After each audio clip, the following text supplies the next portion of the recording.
This week, a Chicago Cardinal heads to the conclave. Plus, May Day protesters sweep the city and the NCAA Volleyball Championship.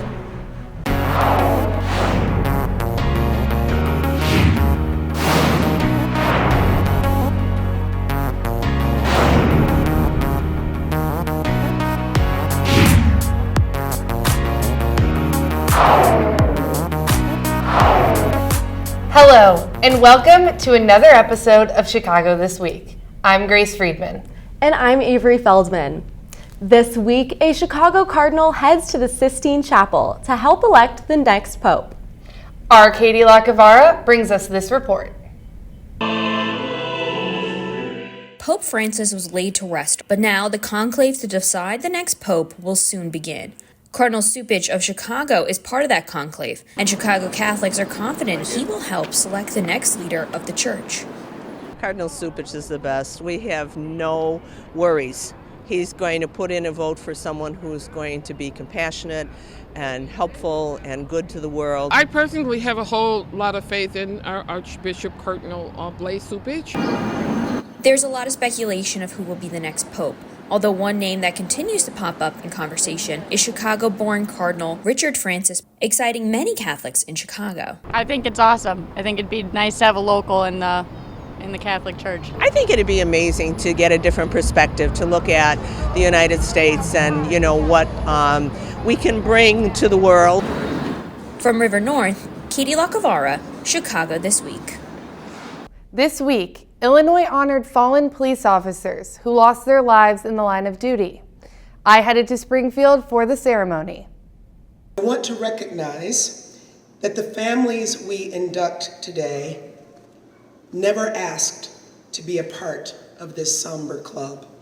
12 names added to the Peace Memorial Wall on Thursday. We gather to mourn the loss and to honor the memory of law enforcement officers who have died in the line of duty. Those who gave their lives serving and protecting their communities. 9 police officers and 3 canines were celebrated. This is the first time the animals were added to the wall. He was just the best partner I could ever ask for. He saved my life many times, saved many people's lives. Families, colleagues, and state officials gathered at the Capitol, honoring those who answered the call to serve and never returned. No tribute or memorial could ever recognize them enough to repay the debt that we owe to these heroes. This is a reunion these officials wish they never had to attend. Yet honoring fallen heroes is something they have done every year for the last 40 years. Let's honor our fallen heroes by stepping up for those who are still alive, risking their lives for all of us in this most honorable but thankless job. Officials at the ceremony took the opportunity to make some political points. Riley Cook brings us that part of the story. That's right, Grace. Many of the speakers made their frustrations loud and clear, blasting policies they say help criminals and hurt police officers. Memorial Committee President Dave Johnson says the event salutes officers whose service is too often tainted by unfair media coverage. The news dwells on the bad. They very seldom dwell on the good that a police officer does. We're human. We make mistakes.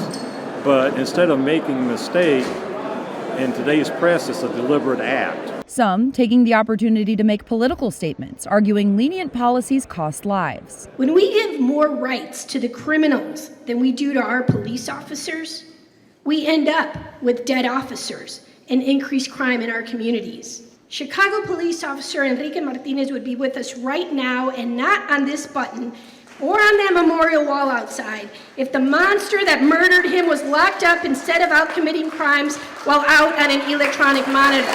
Some loved ones of law enforcement calling for capital punishment. Cop killers should face life in prison without a chance of parole or even the death penalty for cases of extreme violence and cruelty. Constitutional officers offering words of remembrance and personal anecdotes. I got that call that a lot of you got, and I know how it hurts. But it becomes easier with family. And your family is not just the people you're blood relation to.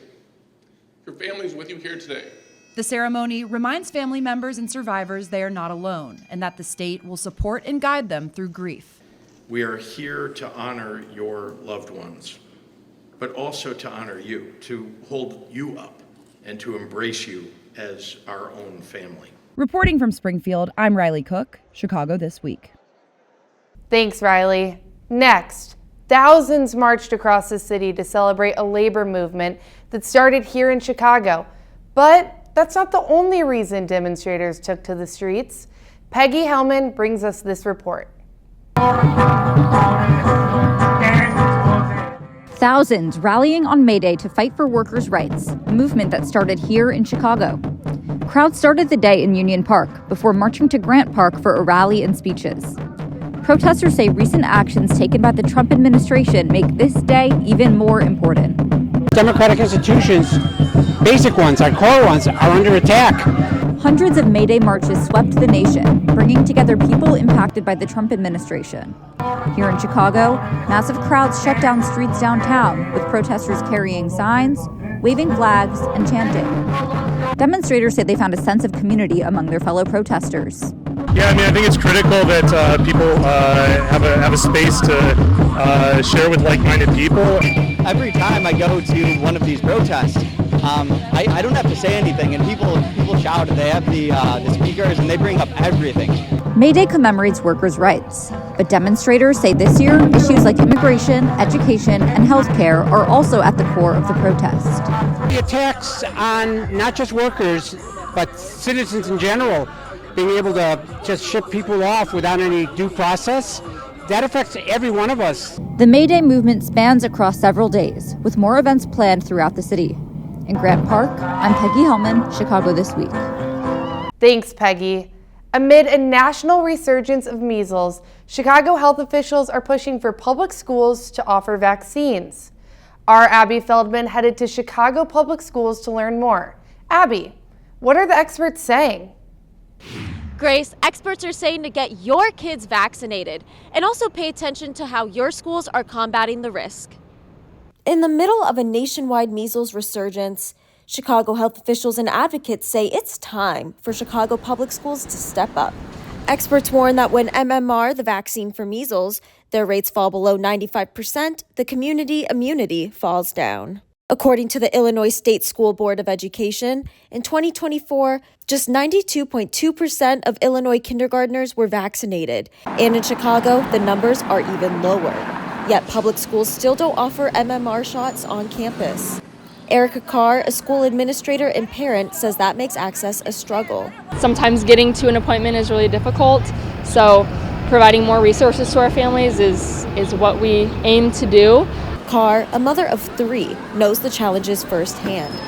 I have 3 children of my own, so if you have working parents, you travel, far for work and school, it alleviates the pressure for sure. Advocates say in-school vaccines could be a game changer, especially in under-resourced communities.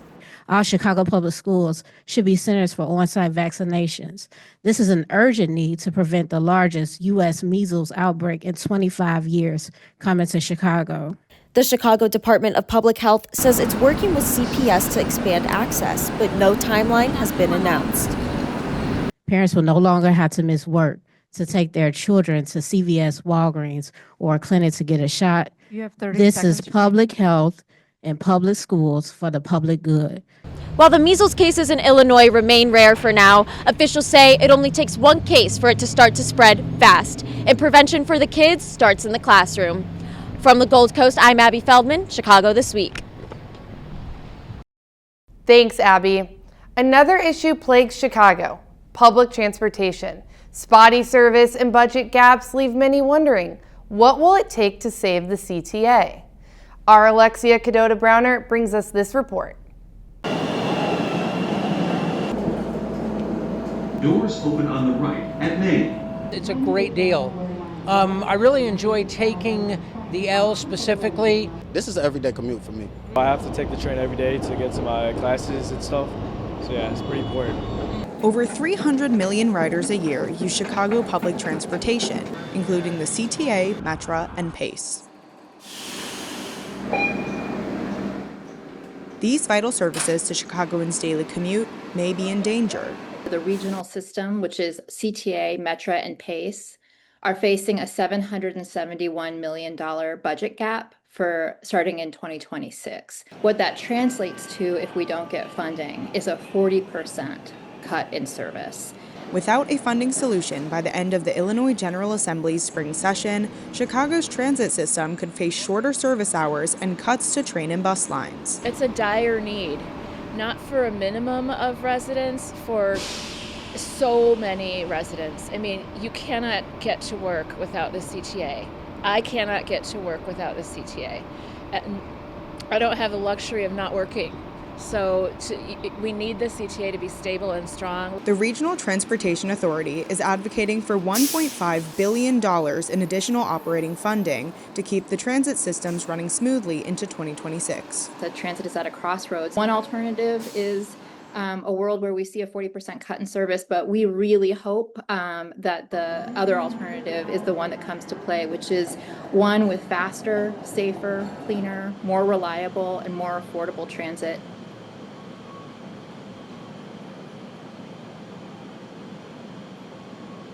Now, all eyes are on May 31st, the last day of the Illinois General Assembly's spring session. The RTA tells me if they can't secure the $1.5 billion in funding, up to 4 CTA lines, 80 bus routes, and early morning and late night service for the Metra could be cut down. Live in studio, Alexia Cadota-Browner, back to you. Thanks, Alexia. This week, Chicago celebrated Cinco de Mayo. I headed to Mexico Fest at Navy Pier to check it out. Bienvenidos a Chicago. Mexico Fest was held at Navy Pier over the weekend by Global Connections in celebration of Cinco de Mayo, a holiday that focuses on unity and patriotism in Mexico. We really strive to be the people's pier here, and you can't be the people's pier without reflecting what all people look like. We know Chicago's a very diverse place. The festival hosted several members of the Mexican consulate, Illinois Congressman Jonathan Jackson. We honor our past, we celebrate and affirm our presence, and we are committed to our future. And Chicago Mayor Brandon Johnson, one of the several politicians who spoke at the opening ceremony. He announced the establishment of a Mexican Engagement Council to make sure that the city of Chicago, where Mexicans and other immigrants can pursue their dreams. Hispanic culture was celebrated with folklorical ballet, a common dance at quinceañeras. We just want to express our culture and show that the culture and the heritage of it basically, and for people not to be scared to just express themselves. Vendors sold traditional Hispanic merchandise like hand-beaded jewelry and homemade clothes. What the Mexican experience is, we see a lot of things going on in the world, but you don't really know anything until you meet someone face to face, and I think that's the opportunity we're presenting people today. Mexico Fest is on its 4th year as it continues to celebrate Hispanic culture. This is Avery Feldman for Chicago This Week.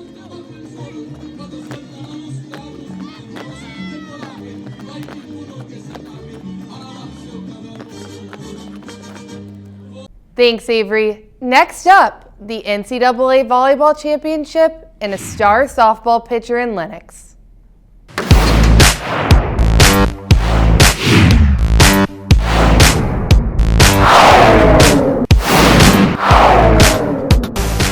Hello, I'm Avery Feldman, and this is Chicago This Week Sports.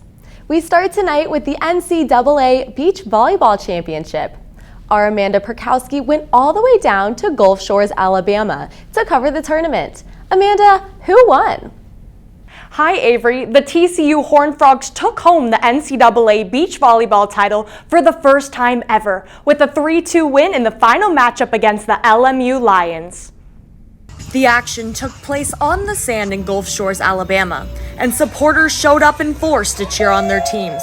The LMU Lions sported tutus and tattoos, and the Horned Frogs waved hypno-toad towels. It started with our football team a couple years ago. We played on our Jumbotron called the Hypno-Toad, and we kind of just ran with it because it fires us all up. With the finals tied at 2-2 after TCU's number 3 and 4 pairs won and LMU's number 2 and 5 pairs won, the championship title was left in the hands of each team's number 1 pair.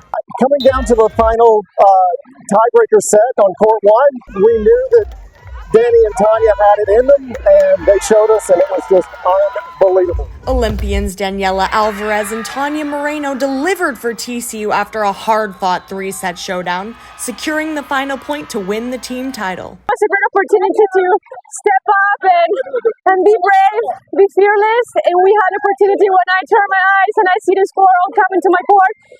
So we just took the opportunity with joy, fighting for every point, and at the end, it all came in a good way. As victors, the TCU Horned Frogs cut the net and ran to the beach to soak in the championship. Getting to experience this with my teammates, with all these awesome girls and awesome stuff, it's a blessing. I'm so thankful for all my 5 years at TCU. More than making history, the players are inspiring the next generation of athletes. It's that next level, and it's just so cool.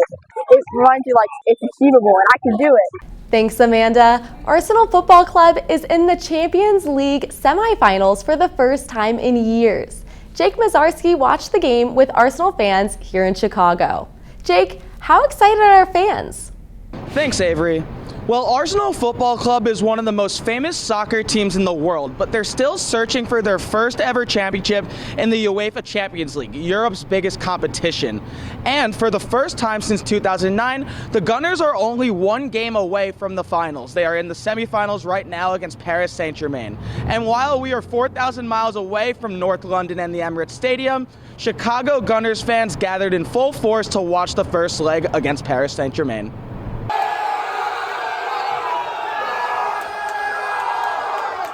For the first time since 2009, Arsenal Football Club is in the Champions League semifinals.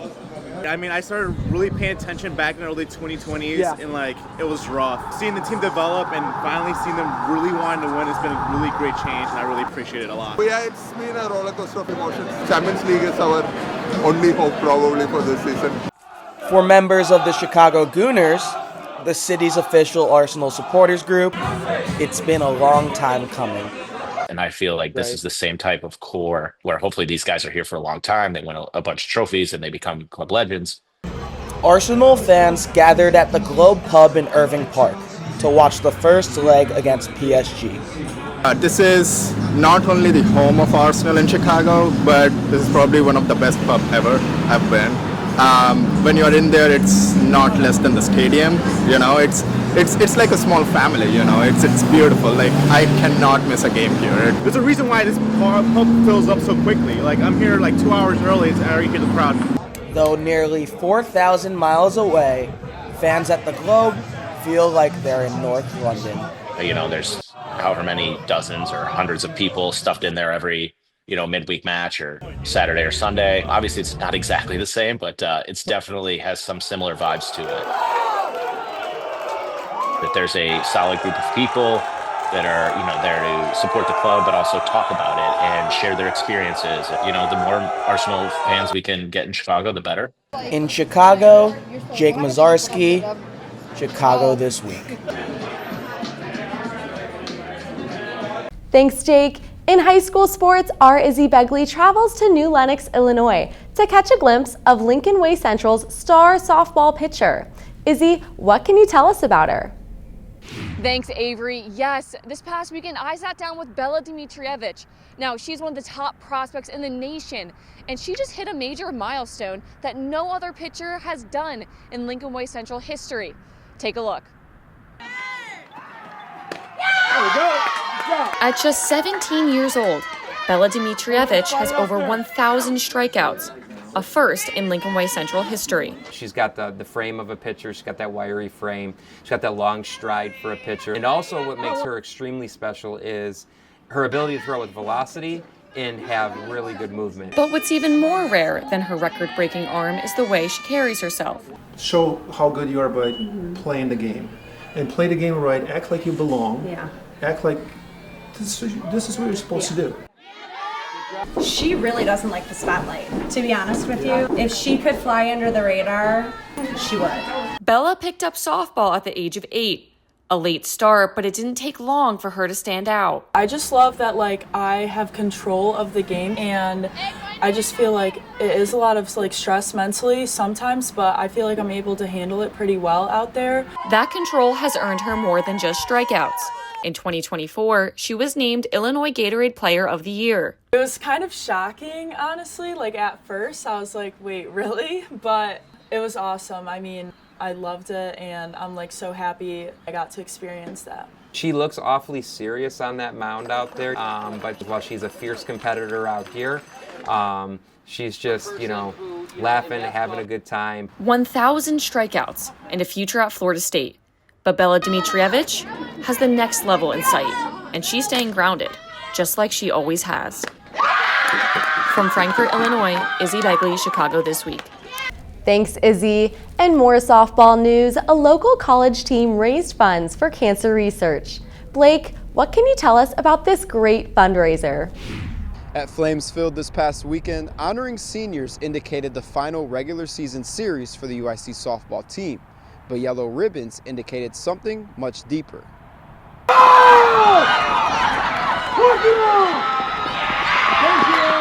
It was a thrilling finish on the diamond, the UIC Flames walking off their final regular season game in dramatic fashion. But for the team, the win was about much more than the scoreboard.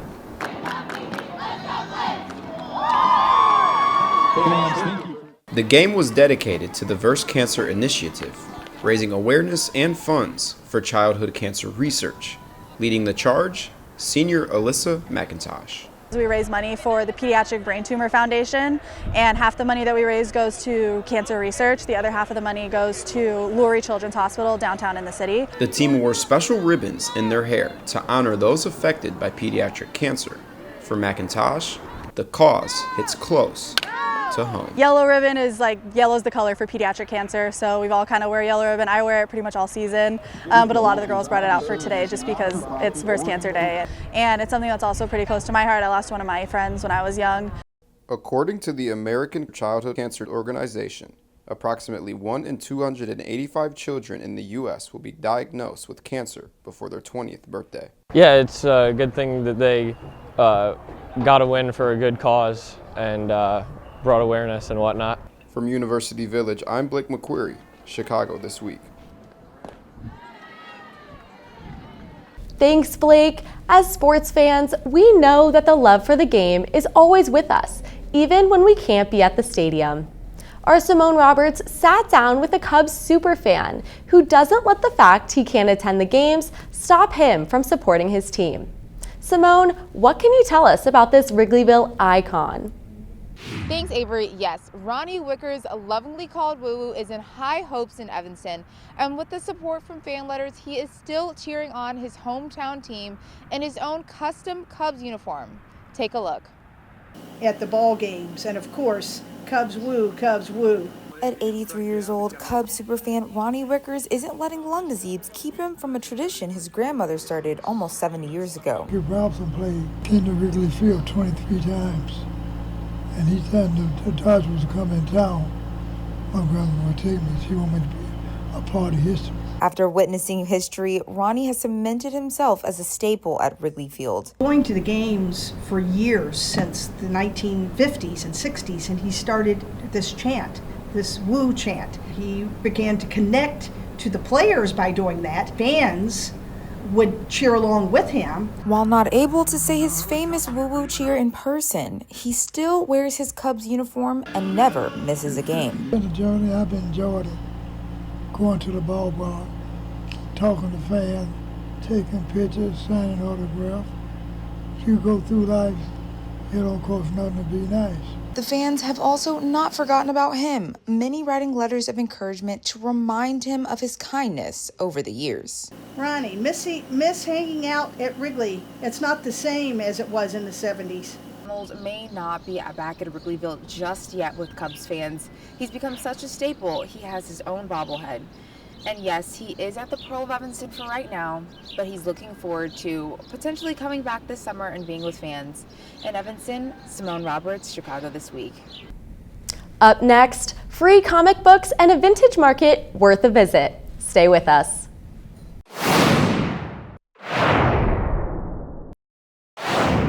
This week, Chicago celebrated Free Comic Book Day. Our Anthony Lowe headed to Lakeview for the annual comic book shop crawl. Anthony, what makes this celebration unique? Thanks, Grace. This celebration was a unique way to build a community around the love of comic books. Check it out.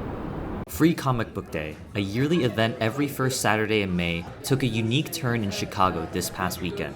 Local shop Goblin Market in Lakeview spearheaded a citywide shop crawl, uniting fellow comic book stores for the celebration. Well, it started out because this year is a little bit weird for us, even outside of all the other instability and tariffs. And when we started organizing this, we weren't entirely certain if we would be having like free comics from the publishers, what was going to happen at all. So I started reaching out to other comic stores saying, hey, would you like to do something together? But we've got 8 stores total, which was twice as many as I thought we would get. Throughout the day, participants used a stamp book to track their visits to different shops, encouraging exploration of Chicago's diverse comic scene. But at Goblin Market, the energy was particularly vibrant, offering a comic book signing session and an environment buzzing with enthusiastic chatter. So the owners here at Goblin Market reached out and asked if I would be interested in coming to sign books today, and I said, of course. It's a nice community event to get people in the shop, get a book, meet people, meet other people who are interested in the same things, and so I think that's a really big, important part of it. And you know, and you get free stuff. I think it's a great way to bring people into comic stores because, you know, give them a promise of something free and they come get comics. So, you know, I think it's a great way for people to start out with comics, for people who like comics to read more comics, and for just, you know, community to build around comics. I enjoy the socializing. I enjoy like how many people are discovering the store for the first time. A lot of people just drifted in here and don't even know what Free Comic Book Day is, and now they have a reason to come back. I had somebody who got so excited to see me dressed as this character that they briefly went nonverbal. I was like, you are so excited that you have lost the ability to speak. That's really cool. Goblin Market's initiative made Free Comic Book Day a memorable experience for all comic fans. I'm Anthony Lowe, Chicago This Week. Thanks, Anthony. Another way businesses are getting their name out is through pop-up vintage markets across the city. Our Annalise Cornejo Garcia headed to one in Logan Square. Annalise, what were they selling? Grace, small businesses sold products from eras present and past. But this year, vendors told me fun events like these are becoming more of a necessity than an option. Awesome. Thank you. That's good. Vintage clothing business owner Julian Arroyo started his company at the tail end of the COVID-19 pandemic. Because it's just bringing the nostalgia and bringing the memory back to somebody. And the similarly gloomy state of the economy of the past few months has forced him to make changes to the way he does business. There's some thrift stores that have gone up in prices, so we just have to look at different ways to source, just how every businesses do, you know, find different ways to bring in their products. So that's just the same avenue that we have to take. But at events like Chicago Vintage Fest in Wicker Park, Arroyo says secondhand owners are withstanding the storm better than most. So I know the economy is going through stuff right now, so it hasn't hit us that hard. A new poll finds that more than half of U.S. adults disapprove of the Trump administration's handling of the economy. From increasing tariffs to canceling financial aid for small businesses, Trump's first 100 days in office have been painted by bold economic decision-making. Events like these are super important because as a small business, you get exposure to anywhere between 12,000 to 50,000 people in one day in a span of 6 hours. Some Chicagoans say the atmosphere of an outdoor festival turns them away from the increasing prices they see at retail stores. I walked around and I see everybody having a good time, everybody bopping their heads, everybody moving their feet. I love supporting small businesses, and I think that's the biggest thing about Chicago Vintage Fest is that we support people who, you know, this might be their full-time job or this might even be their side job, but it's their passion. In Wicker Park, Annalise Cornejo Garcia, Chicago This Week. Thanks, Annalise, and thanks everyone for tuning in to tonight's episode of Chicago This Week. We'll be back next week with more.